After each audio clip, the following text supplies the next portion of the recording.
बहुत से लोग बस अपने दुखों के गीत गाते हैं। दिवाली हो या होली हो सदा मातम मनाते हैं, मगर दुनिया उन्हीं की रागनी पर झूमती हरदम जो चिताओं में भी बैठकर वीणा बजाते हैं। माँ बाप उस पर लगे कि तू डॉक्टर ही बन, तू इंजीनियर ही बन, और शायद जब वो बच्चे फिर बाद में बन जाते हैं तो परेशान रहते हैं, स्ट्रेस में रहते हैं, टेंशन में रहते हैं। कुछ अमीर लोग हैं जिनके बच्चे कोशिश भी करें नहीं बन पाते क्योंकि वो गमले के पौधे बने रह जाते हैं। 100 गुना बढ़ जाती है खूबसूरती महज मुस्कुराने से, फिर भी बाज नहीं आते लोग मुंह फुलाने से। पूरा हिंदुस्तान अभी कुंभ के बारे में गुरुजी बात कर रहा था कि कुंभ में अगर एक बार स्नान कर लिया तो कई जन्मों के पाप धुल जाएंगे। इलाज तो घर में भी हो सकता है, पर हॉस्पिटल क्यों? मजबूर और मजदूर मजे से दूर। मजदूर कौन?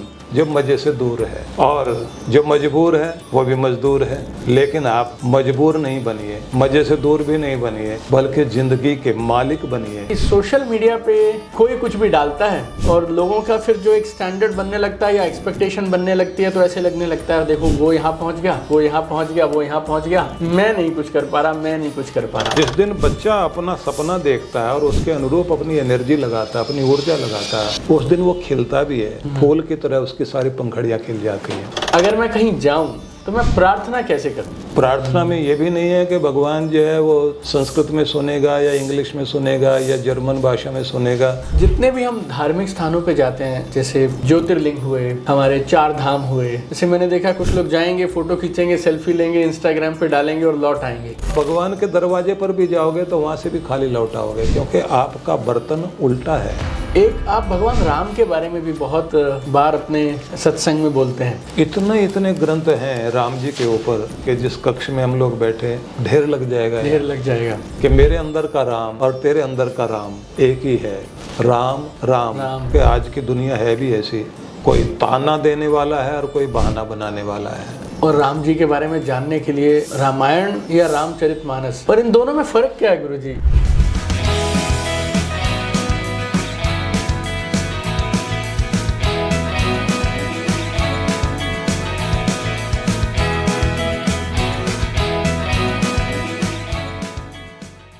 नमस्कार दोस्तों, स्वागत है आपका ट्रांसफॉर्मेशन टॉक्स विद दीपक बजाज के अगले एपिसोड में। और आज का ये एपिसोड बहुत ही खास और एक अपनी तरह का अनूठा आध्यात्मिक अनुभव होने वाला है, क्योंकि आज जो गेस्ट हमारे साथ में हैं वो सिर्फ एक नाम नहीं है, बल्कि एक कमाल की स्पिरिचुअल पावर है, जिन्होंने पिछले कई दशकों से लाखों करोड़ों लोगों को सही जीवन जीने की कला सिखाई है। आज हम बहुत अहम चिंतन करने वाले हैं सनातन धर्म के गहन तथ्यों पे, महाकुंभ की छुपी हुई कमाल की शक्तियों पे, भगवान राम के जीवन पर, रामायण के ऐसे अनसुने पहलुओं पर जो आपकी जिंदगी को एक नई दिशा दे सकते हैं, स्ट्रेस कैसे मैनेज करें, आज के समय में सोशल मीडिया और स्पिरिचुअलिटी के बीच के रिलेशनशिप पे हम बात करेंगे, किस तरह से आप अपने लिए एक अच्छा करियर चुन सकते हैं, जीवन जीने की कला क्या है, जीवन में हमेशा आनंद के साथ कैसे रहें, और भी ऐसे बहुत सारे पहलू जो अगर आपने ठीक से सुन लिए और समझ लिए तो ये आपके जीवन को बदल के रख सकते हैं। आज का एक ऐसा एपिसोड है जिसको आपको अपने पूरे परिवार के साथ जरूर देखना चाहिए। तो आइए मिलकर स्वागत करते हैं हमारे आज के इस शो के मेहमान परम पूज्य श्री सुधांशु जी महाराज का। आज के इस एपिसोड में आपका हार्दिक स्वागत है गुरुजी। बहुत बहुत अभिनंदन और बहुत बहुत शुभकामनाएं सभी दर्शकों के लिए और दीपक बजाज के लिए भी। हम सब ना गुरुजी आपको आज की फॉर्म में देखते हैं। कोई वो एक पल रहा होगा जब यशपाल से सुधांशु जी महाराज का एक ट्रांसफॉर्मेशन हुआ होगा, तो बहुत कम लोग हैं जिनको इस बारे में जानकारी है। तो ये कैसे हुआ गुरुजी? आप कैसे वहाँ से यहाँ? देखिए, पहली तो बात तो ये है कि व्यक्तित्व बनने में माता पिता की बहुत बड़ी भूमिका होती है जी। उनके संस्कार, उनकी शिक्षाएं, घर का वातावरण और जहाँ पले बढ़े, वो सब अपनी भूमिका निभाता रहा। लेकिन नाम के साथ दूसरा नाम जुड़ना या जो पहचान वाला नाम जुड़ना, वो हुआ गुरुकुल में। गुरुकुल में जब आचार्य लोग गुरुजन पढ़ाते हैं तो व्यक्तित्व को देखते हैं, व्यक्तित्व को देखते हुए, व्यवहार को देखते हुए, क्योंकि जैसे भारत का मनोविज्ञान है वो प्राचीन मनोविज्ञान है कि विद्यार्थी के व्यक्तित्व को देखा जाए, उसके व्यवहार को देखा जाए, उसके स्वभाव को देखा जाए, फिर उसको एक नाम गुरु देता है। तो गुरुजनों ने वो नाम इस बात को ध्यान में रखा कि एक ऐसा व्यक्तित्व बनना चाहिए जिसमें चंद्रमा जैसी कलाएं विकसित हो सकें। ओके। चंद्रमा की पहली कला मानी जाती है मुदा, प्रसन्नता, मुस्कुराहट। दूसरी है सौम्यता, शालीनता, शांति देना, शीतलता भी। तो उन्होंने इन सारी चीज़ों को ध्यान में रखकर एक नाम दिया सुधांशु, और फिर साथ में कहा कि चंद्र की जैसे कलाएं बढ़ती हैं, ऐसी चेष्टा करना कि तुम नाम के अनुरूप व्यक्तित्व को बना सको। और सदगुरु ने जैसे बोला उस समय कि इस बात को ध्यान में रखना कि चंद्रमा उगता है तो वो अपने रंग में पूरी पृथ्वी को सजाता है। सूरज के उगने से तो दृश्य जो है जैसा है वैसा दिखाई देगा। चंद्रमा जब उगता है तो उसके पूर्ण चंद्रमा के कारण धरती में एक ऐसा रूप बन जाता है जैसे कलई कर दी हो, मतलब जैसे चांदी का रंग दे दिया हो। एकदम सही बात है, अलग रूप आ जाता है। तो उन्होंने कहा कि आप आध्यात्म को दुनिया तक पहुंचाओगे, चेष्टा करना कि वो श्वेत शुभ्र रंग लोगों पर आ सके जो हमारा सात्विक रंग है। तो उन्होंने एक नाम दिया। और ये कब की बात है गुरुजी? तब आपकी उम्र क्या रही होगी? मैं उस समय 15 वर्ष का था।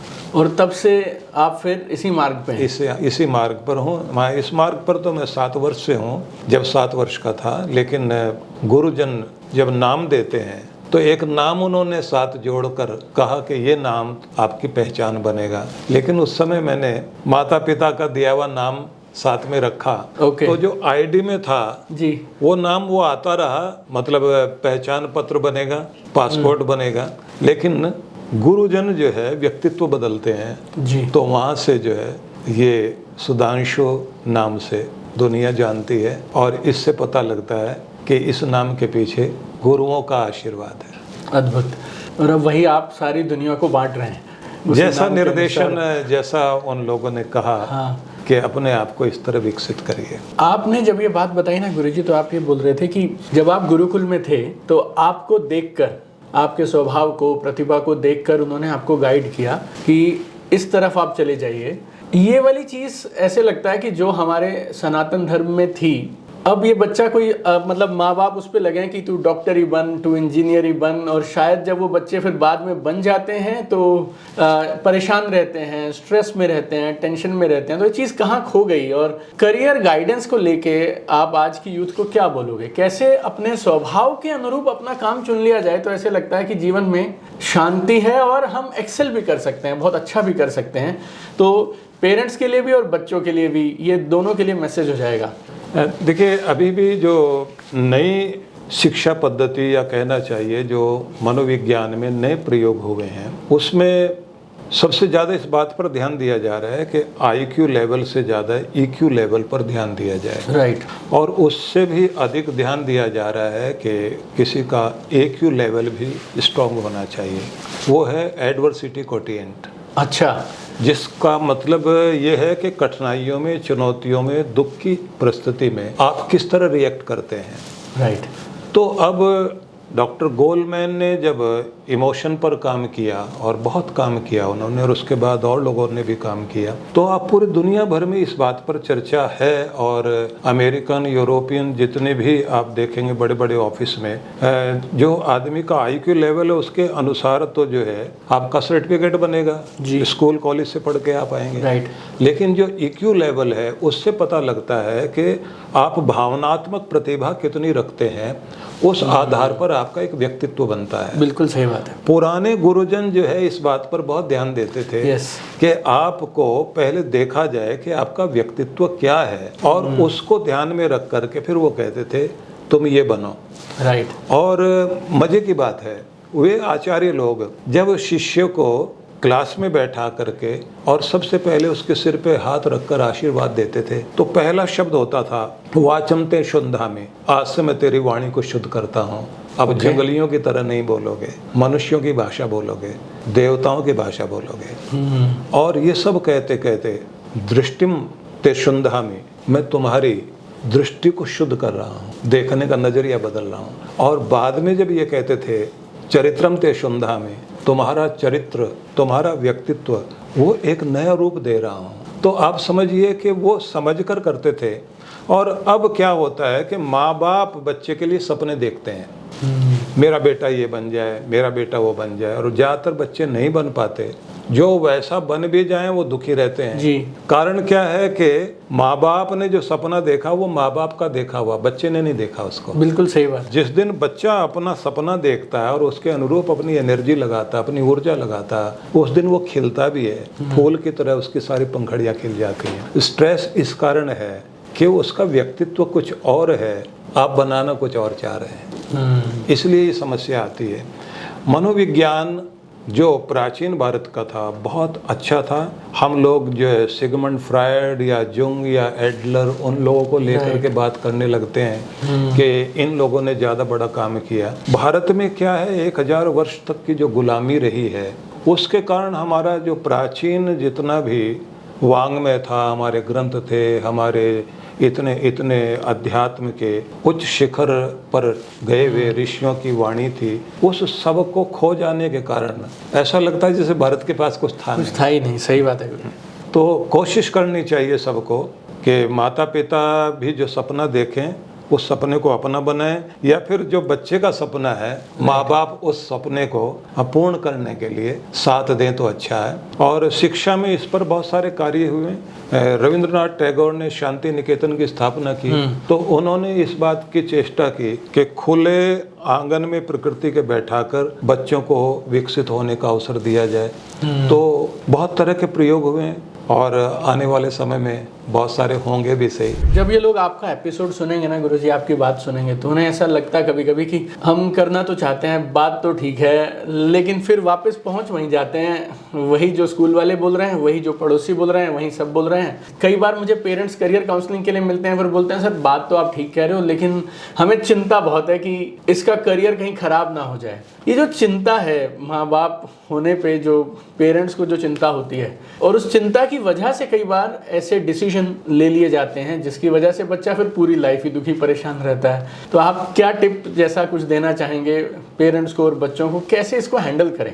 देखिए, बच्चों को बहुत ना तो डराना चाहिए और ना आशंकित होना चाहिए कि बच्चा कुछ नहीं कर पाएगा, बल्कि जो डॉक्टर इंजीनियर बनेंगे वो एक ही लाइन में जा सकते हैं। सही बात। जो नहीं बन पाते वो बहुत कुछ बन जाते हैं और शायद उससे भी ज़्यादा बन जाते हैं। बिल्कुल सही बात। तो इसलिए एक तो ये आशंकाएं ज़्यादा मन में रखनी नहीं चाहिए।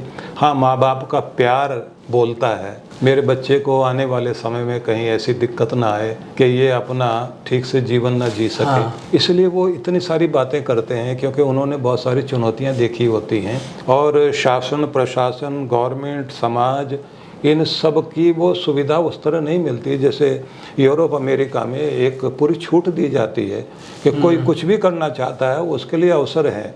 यहाँ हर व्यक्ति को उस तरह बनना पड़ता है कि जैसे कोई जंगल में पौधा अपने आप उगता है और अपनी ऊंचाई प्राप्त करता है। राइट। और कुछ अमीर लोग हैं जिनके बच्चे कोशिश भी करें नहीं बन पाते क्योंकि वो गमले के पौधे बने रह जाते हैं। बिल्कुल सही। और गमले का पौधा जो है उसको धूप से बचाना पड़ेगा, कभी उसको छाया में रखना, कभी पानी डालना, फिर भी वो पनपता नहीं है। इसलिए ज़्यादा कोशिश करनी चाहिए कि बच्चों को समझा जाए और उनको किसी भी तरह का डर ना दें हम लोग, और उनके अंदर प्रेरणा दें। हाँ, माँ बाप बहुत बार ज़्यादा प्यार में आकर, नहीं ये पढ़ता नहीं, टैलेंट बहुत है, प्रतिभा बहुत है, हाँ, ऐसी बात, ये अगर पढ़े तो ये बहुत कमाल कर सकता है, और वो झूठी तारीफ जब करते हैं बच्चे को लगता है कि जो मैं हूँ नहीं वो ये बता रहे हैं, इसका मतलब अगर वो सच भी बोलेंगे तो बच्चे को लगता है झूठ बोल रहे हैं। इसलिए जो आप हैं उसको बहुत प्यार से संभाल के बोलिए,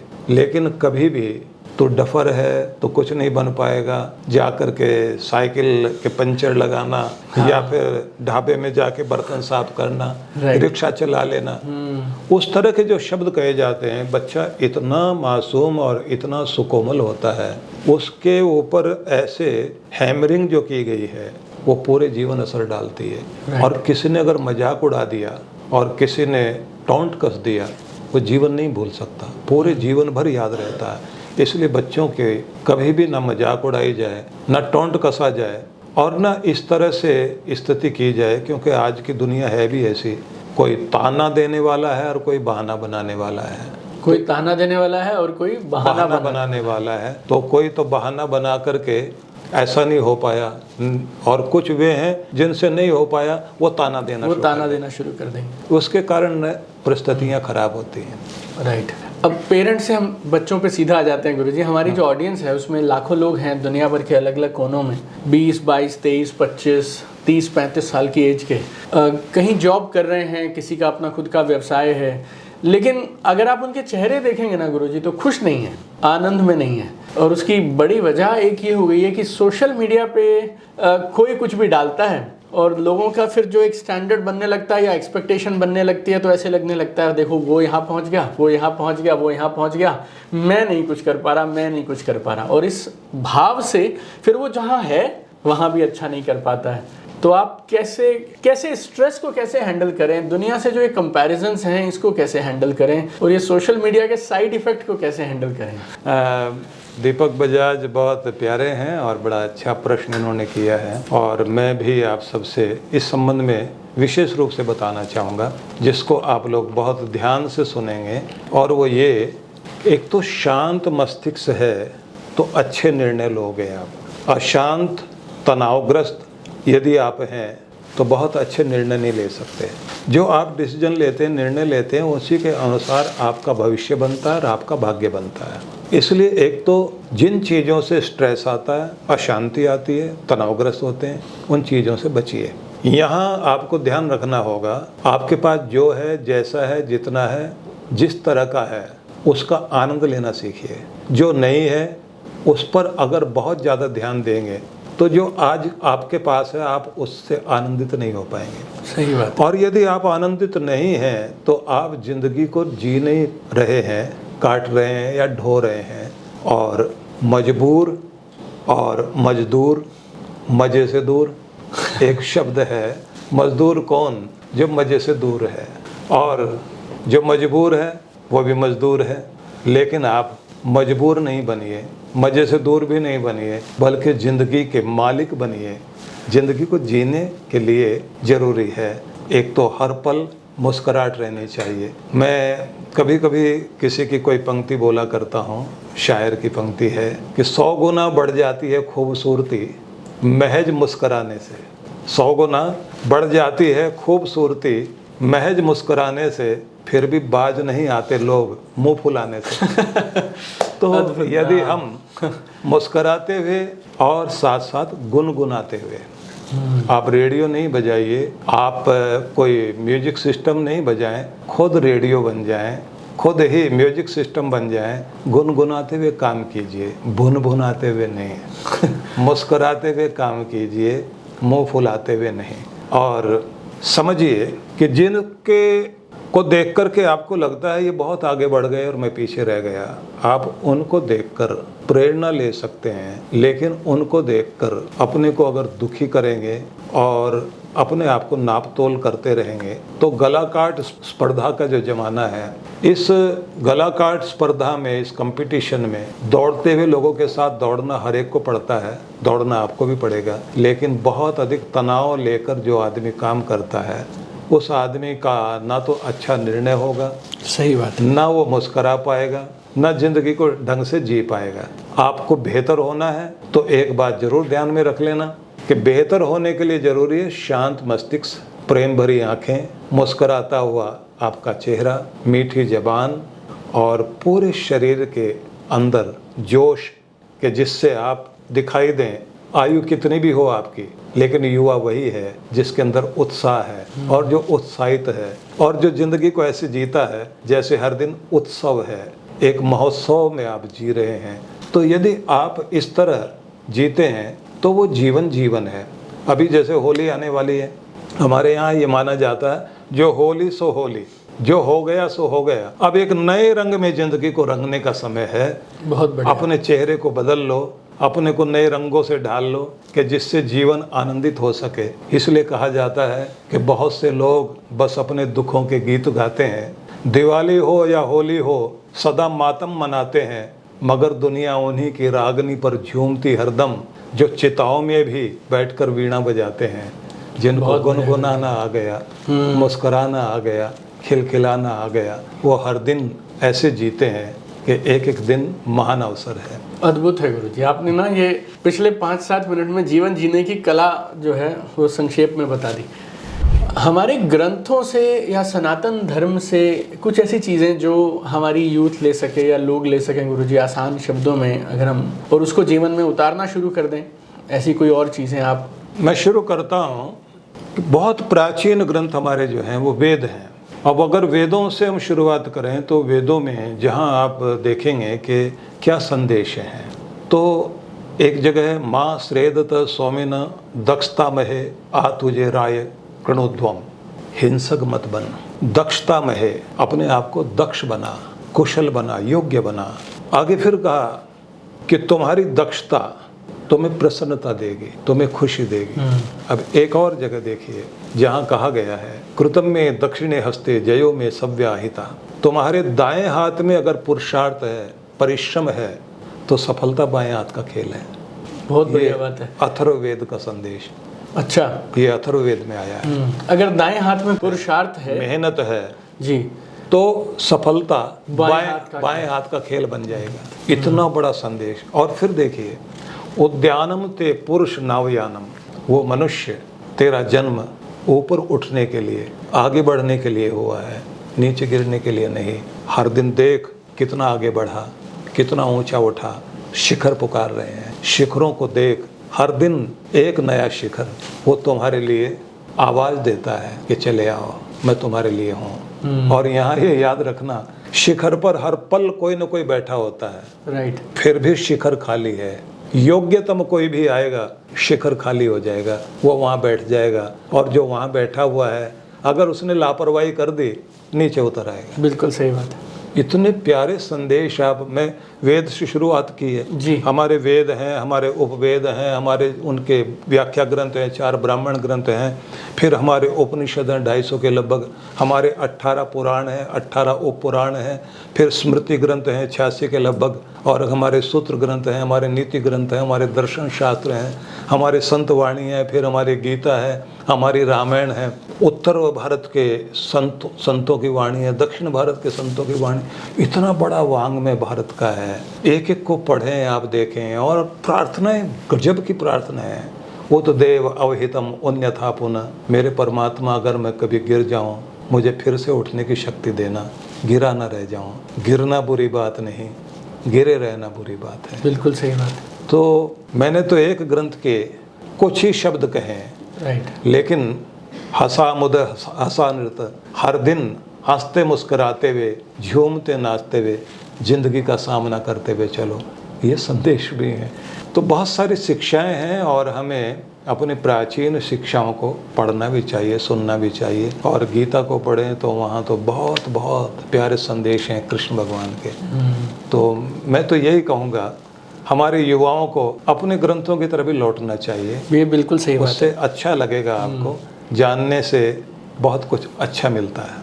और यही बातें जो वेस्टर्न राइटर्स हैं उन्होंने अपनी भाषा में लिख दी, और हमें लगने लगा सक्सेस का फॉर्मूला शायद वही है, लेकिन जो आप बता रहे हैं ये तो कई हजारों साल पुराना है। हाँ, और जो आपने एक बात और कही थी कि सोशल मीडिया, उसका जो उपयोग और दुरुपयोग हो रहा है, तो मैं एक बात ज़रूर कहूँगा आपसे कि बांस से लोग बांसुरी भी बनाते हैं, और चोट पहुँचाने वाला डंडा भी बनाते हैं। वही सोशल मीडिया है। इससे आप सेहत भी बना सकते हैं, सेहत खराब भी कर सकते हैं। इससे ऊपर जाने और आगे बढ़ने के आपको बहुत सारे संदेश मिल सकते हैं। आप क्या खोज रहे हैं ये आपके ऊपर है। समुद्र से आपको मोती भी मिल सकते हैं, और कोई वहाँ से कुछ बेकार की चीज़ें भी ला सकता है। सही बात। तो इसलिए चीज़ खराब नहीं है, आप क्या ढूंढते हैं और क्या प्रयोग करते हैं, ये आपके ऊपर है। अद्भुत स्वामी जी। और एक आप भगवान राम के बारे में भी बहुत बार अपने सत्संग में बोलते हैं, तो यहाँ भी कोई एक ऐसी खास विशेष चीज़ जो आप बताना चाहें कि भगवान राम से हम सीख सकें, उनके जीवन से हम सीख सकें। और आप ये भी कभी कभी बोलते हैं कि राम सबके लिए हैं, सबके जीवन में उतर सकते हैं। देखिए, भगवान राम हम सब भारतीयों के लिए नहीं बल्कि मैं कहूँगा सारे विश्व भर के लिए उन्होंने जीवन जी कर के दिखाया। उन्होंने कोई उपदेश का ग्रंथ तैयार नहीं किया, उन्होंने गीता की तरह से कोई उपदेश नहीं किया, लेकिन खुद जी कर दिखाया कि जीवन ये है। जैसे हम कहेंगे कि माता पिता को, गुरुजनों को कितना सम्मान दिया जा सकता है, भाई को क्या प्यार दिया जा सकता है। बिल्कुल सही बात कि भाई के लिए राज्य को ठोकर मार दी और जाकर वन में बैठ गए, और उधर भरत भाई भी अपने भाई के लिए राज सिंहासन को छोड़कर नंगे पांव पीछे पीछे अपने भाई के पास आकर खड़ा हो जाता है। और कथा सबको मालूम है कि बाद में खड़ाऊ लेकर लौटता है, और सिंहासन पर 14 साल तक भारत में केवल खड़ाऊ राज करती रही। और नंदी ग्राम में पत्तों के एक छोटी सी कुटिया में पत्तों का बिछौना बिछा करके पत्तों के ऊपर भोजन करने वाला भरत वहीं सोता रहा, प्रशासन और शासन को देखता रहा। लेकिन कभी भी ये नहीं लिखा आदेश से भरत, लिखा आदेश से श्री राम। नीचे जैसे फॉर करके सिग्नेचर किए जाते हैं वैसे वो साइन करते रहे।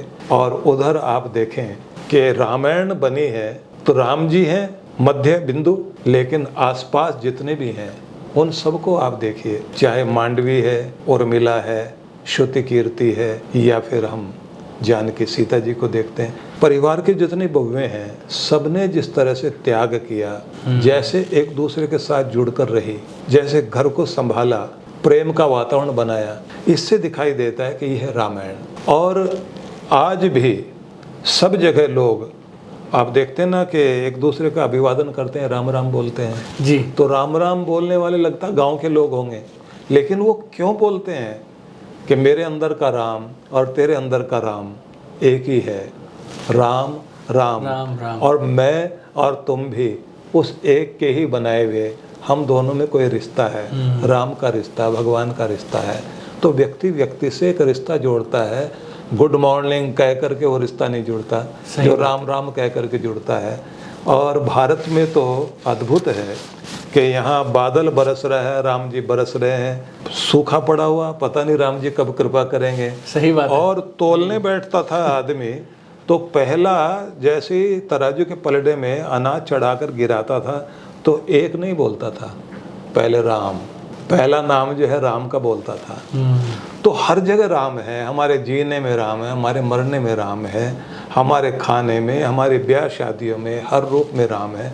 और राम जी की सारी चीज़ों में एक मर्यादा है, जहाँ राम जी ये समझाते हैं जब आपके जीवन में मर्यादा है तो धर्म है, मर्यादाहीन होते ही आपके जीवन से धर्म गया। बड़ों के सामने कैसे बात करनी है, यहाँ मर्यादा है।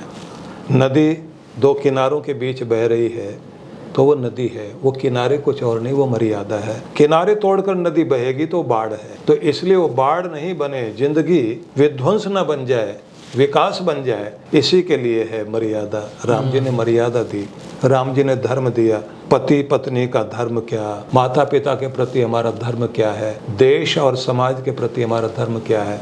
और कमाल की बात देखिए, जब वो वन में हैं और रावण से उन्हें लड़ना है तो उन्होंने कोई सेना कहीं से मांगी नहीं है, वहीं के उन लोगों को ढूंढा जो वहाँ काम कर रहे थे, जंगल में रहने वाले लोग। कोई घोड़े पालता है, कोई गौवें चराता है, कोई बैलों को चराता है, कोई बांस का काम करने वाला है, कोई लोहार वाला काम करने वाला है, किसी को छोटे छोटे पुल बनाने की आदत है जी, कोई कुछ काम करता है। उन सबको जोड़ करके एक फौज तैयार कर ली और उन्हीं को, चिड़िया को ही ये ताकत दे दी कि वो बाज का सामना कर सके। ये राम जी का अद्भुत रूप है। और फिर उन्हीं के बीच रहना, बसना, उन्हें प्यार करना और उनको शक्ति देना। राम जी पर तो इतना कुछ है कि ये अपने आप में इतना बड़ा विषय है कि जिस पर महीनों तक चर्चा करें तो भी पूर्ण नहीं होगी। राइट। इसलिए राम जी से तो हर चीज़ सीखी जा सकती है। उनका तो हंसना भी मर्यादा वाला है, मुस्कुराने भी मर्यादा। ये बात बिल्कुल ठीक। तो चाहूँगा कि राम जी को जाने लोग, सुने, समझें और आनंदित हों। और राम जी के बारे में जानने के लिए हम रामायण या रामचरितमानस, ये और इन दोनों में फ़र्क क्या है गुरुजी वैसे, और आप क्या रिकमेंड करते हैं किसी को अगर पढ़ना शुरू करना हो तो क्या करे? शुरुआत आप रामचरितमानस से कर सकते हैं, लेकिन उसके बाद आपको वाल्मीकि रामायण तक पहुंचना चाहिए। रामचरितमानस 500 वर्ष पूर्व बाबा तुलसी ने, गोस्वामी तुलसीदास जी महाराज ने, जो देखा जाए तो वाल्मीकि का ही एक अर्वाचीन रूप है, लेकिन प्राचीन काल में जब राम जी थे तो उस समय हम वाल्मीकि ऋषि को देखते हैं, और वाल्मीकि ऋषि के आश्रम में ही माता सीता जाकर रही। तो उन्होंने जो वाल्मीकि जी ने जैसे देखा, जैसे समझा और जैसे उन्होंने राम जी का स्वरूप दर्शाया, तो वहाँ आपको एक वास्तविक रूप देखने को मिलता है। और फिर वहाँ एक चीज़ आपको देखने को मिलेगी कि एक भक्त लिखे तो गोस्वामी तुलसीदास भक्त हैं। भक्त जो है अपने भगवान को अलग तरह से देखता है, और उस समय का ऋषि वो मंत्र दृष्टा है, वो राम जी को जिस रूप में देख रहे हैं, क्योंकि वो उस समय के इतिहास को बता रहे हैं कि ऐसा हुआ, ऐसा हो रहा है, ऐसे इस समय स्थिति है। तो इसलिए वाल्मीकि ऋषि ने जो कुछ कहा वो उस समय जो वो देख रहे हैं, बिल्कुल सही, जो वो समझ रहे हैं, और आगे राम जी का स्वरूप दुनिया को कैसे प्रभावित करेगा, ये सब वाल्मीकि ऋषि ने कहा। और वहाँ जाके यद्यपि राम जी के संबंध में जहाँ वाल्मीकि ने लिखा, और रघुवंशम हम देखते हैं कि वो कालिदास ने उन्होंने लिखा, भवभूति एक बहुत बड़े कवि हुए हैं संस्कृत के, उन्होंने उत्तर रामचरित्र लिखा। दक्षिण भारत के बहुत सारे लोग हुए हैं जिन्होंने अलग अलग ग्रंथ लिखे। इतने ग्रंथ हैं राम जी के ऊपर, जिसका मैं कहूँगा कि जिस कक्ष में हम लोग बैठे ढेर लग जाएगा। हाँ, इतना कुछ लिखा गया है। और आधुनिक समय में तो मैथिली शरण गुप्त से लेकर के साकेत से लेकर के और कितने लोगों ने लिखा है। तो उन सब को देखने से पता लगता है कि सब ने अलग अलग अंदाज में राम जी को जैसी अनुभूति की है वैसा कहा है। पर जहाँ भी आप देखोगे ऐसा लगता है कि जैसे मिश्री को जिस कोण से छुआ चखा तो अलग ही स्वाद देता है, ऐसे राम जी का चरित्र है। अद्भुत बताया आपने। और बात राम जी की आई तो गुरुजी, अयोध्या जो है पिछले 1 साल से हम बोलें अगर, तो अभी 1 साल पूरा हुआ अयोध्या को। तो चाहे हम अयोध्या जाएं या काशी जाएं या हम ज्योतिर्लिंग जाएं, तो इन स्थानों में सच में वैसी शक्ति होती है गुरुजी? देखिए, वहाँ जाने के बाद में आपका मन भी बदलता है, भावनाएं बदलती हैं। दिखाई देता है कि वही सरयू है और वही अयोध्या है जिसमें कभी राम जी ने पांव रखे थे। सूरज भी वही है, हवाएं भी वही हैं, और समाज बदल गया है, समय बदल गया है, लेकिन ये याद आता है कि हमारे पूर्वज जहाँ से हमारी परंपराएं शुरू होती हैं वो राम जी थे। और सूर्यवंशी राम जिन्होंने सरयू से होकर अपने यह लीला को पूर्ण करते हुए अपने धाम पहुँच गए, लेकिन यहाँ इस दुनिया में आकर बता दिया कि एक नर, एक मनुष्य कैसे भगवत्ता को प्राप्त कर सकता है। तपस्या से, त्याग से, धर्म से, मर्यादा से इतनी ऊंचाई कैसे प्राप्त की जा सकती है, पूरा चरित्र जी कर दिखाया। 48 कोस चौड़ी, 64 कोस लंबी उस समय की अयोध्या मानी जाती है। उस समय कोस के नाम से गिना जाता था। और इतनी बड़ी अयोध्या जिसके संबंध में कहा जाता था कि बड़े बड़े चौड़े राजमार्ग हैं, दोनों तरफ फलदार वृक्ष हैं, और अट्टालिकाओं में लोग रह रहे हैं, और जगह जगह जो है मधुर ध्वनियाँ प्रभात में सुनाई देती हैं। यज्ञों की सुगंध चारों तरफ फैली हुई होती है, और कोई भी आदमी ऐसा नहीं है कि जो संपन्न नहीं, ऐसा वर्णन उस समय का मिलता है। और दिखाई देता है कि लोगों की भाषा शालीनता से भरी हुई है, कोई उल्हाना नहीं देना जानता, ताना नहीं देता, दोष नहीं लगाते, मधुरता से भरे हुए लोग हैं। तो ऐसी अयोध्या का वर्णन उस समय आता है। और उस अयोध्या में पहुंचने के बाद असर तो होता ही है कि जब आप जाते हैं, और ये भी दिखाई देता है वहाँ जाने के बाद में हम क्या थे, क्या हो गए और क्या होंगे अभी, और बेचारे मिलकर ये समस्याएं सभी तो जी आदमी को वो सब समझ में तो आता है। जितने भी हम धार्मिक स्थानों पे जाते हैं, जैसे ज्योतिर्लिंग हुए या हमारे 4 धाम हुए, हम जब वहाँ जाते हैं ना, तो किस भाव से जाएं ताकि हम उस स्थान की ऊर्जा से अपने आप को एक कर पाएं, उस शक्ति को अपने अंदर ला पाएं, जैसे मैंने देखा कुछ लोग जाएंगे, फोटो खींचेंगे, सेल्फी लेंगे, इंस्टाग्राम पे डालेंगे और लौट आएंगे। और आपकी तरफ से अगर ऐसे किसी स्थान पे हम जाएं कभी, तो हमारा आचरण कैसा रहे और हम क्या ऐसा करें गुरुजी कि हम उस शक्ति को अपने अंदर लेके लौट कर, वैसे मैं दिल्ली आऊं तो अयोध्या से मैं एक मूर्ति ना लाऊं, एक फूल ना लाऊं, अपने अंदर एक ऐसी शक्ति या क्या लेकर आ पाऊं। तो ऐसे हम कहीं भी जाएं गुरुजी तो कैसा आचरण रहे और कैसे हम हर जगह जाएं ना गुरुजी। तो मुझे पर्सनली ऐसा लगता है कि जैसे पिछले महीने में मेरा कई जगहों पे जाना हुआ, पशुपतिनाथ मंदिर जाने का सौभाग्य मिला, एक जैन तीर्थ जाने का सौभाग्य मिला, शंखेश्वर पार्श्वनाथ जाने का मौका मिला, आज शिरडी कल जाने का सौभाग्य मिला। तो वहाँ तो मन ऐसा करता गुरुजी बैठे रहे, और फिर ऐसे करता जाते हुए कैसे उन स्थानों की शक्ति को अपने अंदर हम लेके आ पाए। आपकी क्या सलाह है इस पे? देखिए, पहले तो मैं ये कहूँगा कि अगर आप मंदिर भी जाते हैं तो मंदिर भी जाते समय आपको ये महसूस करना चाहिए कि हम भगवान के द्वार तक जा रहे हैं, और जाते समय आपकी भावना होनी चाहिए कि एक एक कदम बढ़ाते बढ़ाते आप अपने भीतर उस सात्विकता को और प्रेम को, आदर्श को लेकर आ रहे हैं जो आपके जीवन को आनंदित करेगा।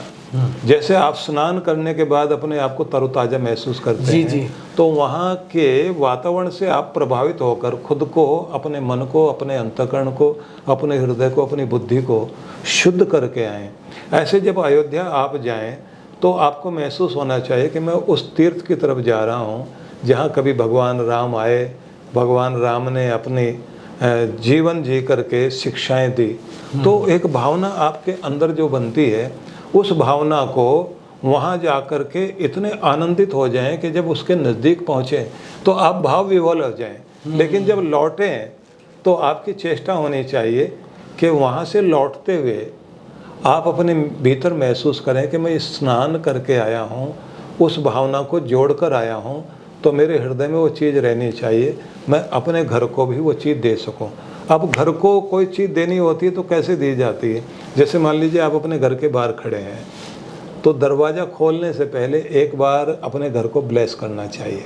ओके, ब्लेस करें कि ये मेरा घर नहीं, मेरा प्रेम मंदिर है, परमात्मा इसको खुशहाल रखना, यहाँ रहने वाले लोगों में प्रेम बना रहे, मैं अयोध्या से लौटा हूँ, मेरे राम जी का प्रेम मेरे घर में बस जाए, राम जी की कृपाएं मेरे घर के सदस्यों में आ जाए, मेरे अंदर कोई कमी है वो यहीं छूट जाए, मैं अपने घर में जाऊं तो एक प्रेम लेकर जाऊं। जब आप घर में प्रवेश करते हैं तो महसूस होना चाहिए आप एक नए होकर के आए हैं। और अगर आप बदलना ही ना चाहें तो आप जरा सोच करके देखिए कि कृष्ण भगवान दुर्योधन के सामने खड़े थे जी, कोई फर्क नहीं पड़ा। कोई फर्क नहीं पड़ा। क्यों नहीं पड़ा? क्योंकि दुर्योधन के अंदर प्रेम नहीं था।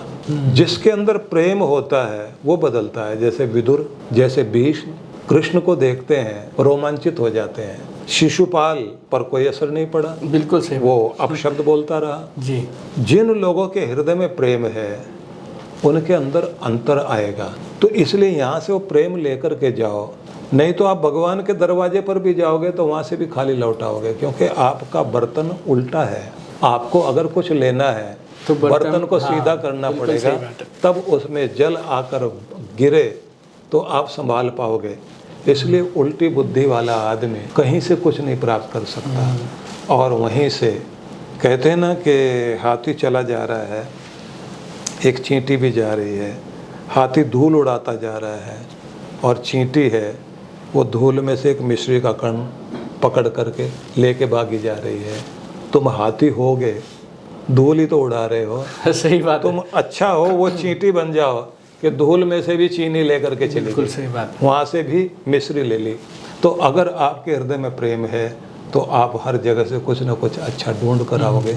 और फिर तीर्थ से तो आप जीवन को पार करने का और ऊंचा उठने का, सफलता प्राप्त करने का आशीर्वाद लेके आओगे। इसी से जुड़ा एक और सवाल गुरुजी की, लोग बोलते हैं आप जाइए मंदिर में, माथा टेक दीजिए और प्रार्थना कर लीजिए, और कुछ लोग ये सलाह देते हैं आप ये मांग लीजिए इतने करोड़ का बिजनेस हो जाए, ये ऐसा हो जाए वैसा हो जाए, और कुछ लोग ये बोलते हैं कि देने वाला सब अपने आप दे देगा, आप जाइए और बस खड़े हो जाइए। लेकिन इसके बारे में अगर मैं कहीं जाऊं तो मैं प्रार्थना कैसे करूं? क्या भगवान को फिगर दे दी जाए कि भगवान ये चाहिए, अब इतने का अरेंजमेंट कर दिया जाए, या फिर बस आपकी क्या देखिए भगवान प्रार्थना के क्या है हाँ गुरुजी? और भगवान के प्रार्थना सामने कैसे जाके आप कोई थोड़े से मंत्र बोलें और डिमांड लिस्ट सामने दे करके वापस आ जाएं हाँ। कि ये इतना पूरा कर देना, अगली लिस्ट कल पकड़ाऊंगा और फिर मैं आके इतना दे दूंगा और मैं फिर अगली बार साथ आके में 1100 ये प्रसाद चढ़ाऊंगा। हाँ। और ये सब प्रार्थनाएं नहीं है। प्रार्थनाएं शब्दों का खेल भी नहीं है। प्रार्थना में ये भी नहीं है कि भगवान जो है वो संस्कृत में सुनेगा या इंग्लिश में सुनेगा या जर्मन भाषा में सुनेगा या हिब्रू में बोलोगे तब सुनेगा या अरबी में बोलोगे तब सुनेगा। भगवान किसको सुनता है? भाषा को नहीं सुनता, ये जो दिल बोल रहा होता है ना जी, इसको सुनता है।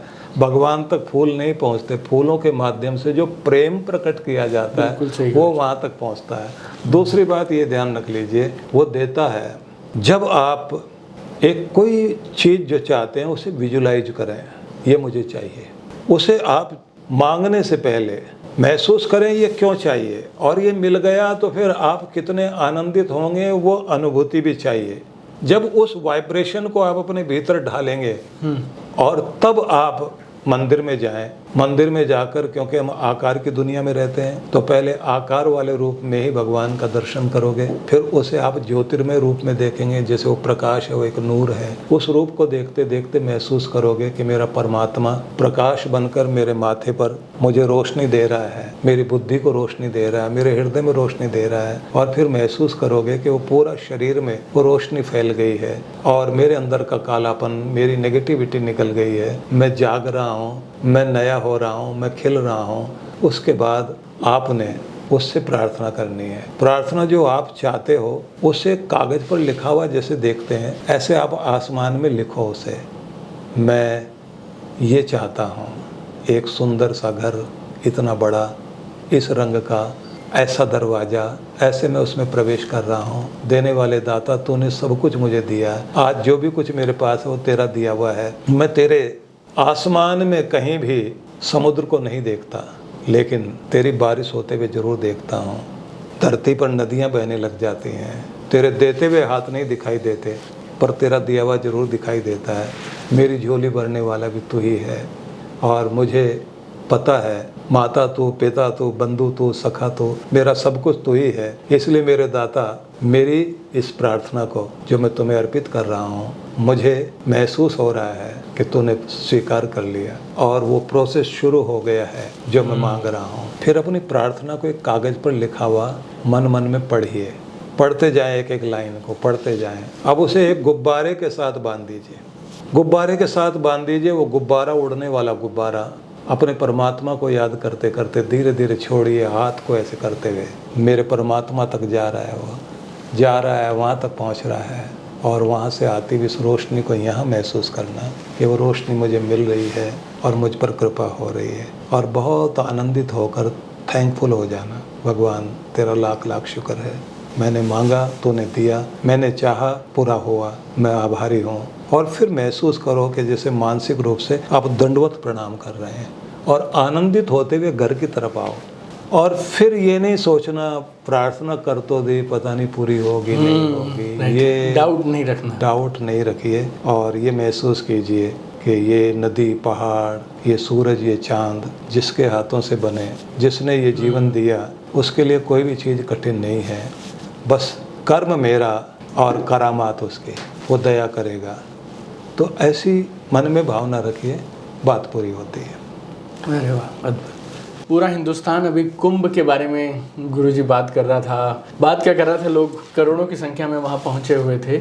तो जिस तरह की शक्तियों की बात की जाती है कुंभ में स्नान की, क्या वो शक्तियाँ सच में वैसी हैं कि कुंभ में अगर जो एक बार स्नान कर लिया तो कई जन्मों के पाप धुल जाएंगे और जीवन में जो चाहिए वो मिल जाएगा, या जो नहीं गया वो छूट गया उसको नहीं मिलेगा? असल में सबसे पहले तो जानना चाहिए कि एक खास नक्षत्र ग्रह मंडल का होना, ब्रह्मांड से आती हुई ऊर्जा का, और जल में वो ऊर्जा जब समाहित होती है तो जल की अपनी स्मृति बड़ी अद्भुत होती है। उस समय का जो रिफ्लेक्शन हो रहा है उस ऊर्जा का, और वहाँ स्नान करने के बाद जैसे जल वो जो ऐसे डाल रहे होते हैं जी, वो जिसका है उसी को पानी दे रहे हैं, बात वो नहीं है, या वहाँ सूरज को नहीं पहुँचा रहे, वो जल ऐसे डालते हुए जो प्रार्थना कर रहे हैं और देख रहे हैं, तो वो ऊर्जा आपके ये त्रिवेणी, एक त्रिवेणी नीचे है, एक त्रिवेणी यहाँ है जहाँ ईड़ा पिंगला आकर जुड़ती हैं और यहीं से फिर सुषुम्ना जागृत होती है। यही आपकी आत्मा की चेतना का स्थान है जहाँ भारत तिलक लगाता है। तो यहाँ वो प्रभाव आता है। उस प्रभाव में स्नान करने के बाद आप पितरों के लिए प्रार्थना करते हैं कि परमात्मा उनको शांति देना, सद्गति देना। फिर आप अपने परिवार के लिए प्रार्थना करते हैं और अपने लिए प्रार्थना करते हैं। फिर आप कहते हैं मेरी भूलों को क्षमा करना, मेरी गलतियों को क्षमा करना, मैंने जाने में अनजाने में जिनको भी दुख दिया, पीड़ा दी, उस सब को तुम माफ़ कर देना, और जिन्होंने मुझे दर्द दिया मैं भी उनको माफ़ करता हूँ। उसके बाद डुबकी लगाने के बाद व्यक्ति बाहर आता है, सत्संग सुनेगा, महान पुरुषों के दर्शन करेगा, जप करेगा, तप करेगा, दान करेगा, पुण्य करेगा, और जब बारी आएगी यहाँ को छोड़ के जाना है तो फिर आपको अपनी कोई ना कोई ख़राब आदत छोड़नी पड़ेगी। क्योंकि ये याद रखिए, ज़िंदगी को आप नहीं चलाते, आपकी आदतें चलाती हैं। खराब आदतें आपकी ज़िंदगी को मुश्किल में डालती हैं। वहाँ से आप एक नई आदतों को लेकर चलते हैं, नया स्वभाव, नई हैबिट लेकर आते हैं, और फिर आप देखते हैं बहाना कुंभ का था, ज़िंदगी बदली है, रूपांतरण हुआ है। और इलाज तो घर में भी हो सकता है, पर हॉस्पिटल क्यों? हॉस्पिटल में सारी सुविधाएं हैं, तो वो आपका हॉस्पिटल है जहाँ से आप एकदम सही पूरी तरह से ठीक होकर आते हैं और इतने ठीक कि नए बन जाते हैं। तो सबको शुभकामनाएं। और दीपक जी के साथ बहुत अच्छा लगा। बहुत सारे और सवाल हैं, इनके सवाल आपके प्रश्न हैं वो, और मेरी चेष्टा रहेगी कि हम फिर मिलेंगे दीपक जी के साथ में और एक अच्छी चर्चा शुरू करेंगे। हम सब की तरफ से और लाखों लोग जो इस आज के एपिसोड को सुनेंगे उन सब की तरफ से एडवांस में शुक्रिया गुरुजी, जो आपने आज ज्ञान भरी बातें बताई हैं और जीवन जीने की कला बताई है। और हम सच में चाहेंगे, आज ऐसे लग रहा है कि समय कम रह गया, कि हम किसी और विशेष टॉपिक पे और पूरा एक एपिसोड किसी खास टॉपिक पे आपके साथ में दोबारा करेंगे, जहां बोले वहां पे। सो एक बार फिर से हमारे सारे ऑडियंस की तरफ से आपके लिए बहुत सारा धन्यवाद। सभी के लिए बहुत बहुत मंगल कामनाएं। परमात्मा करे आप सबकी सब अच्छी कामनाएं पूर्ण हों। ओम शांति।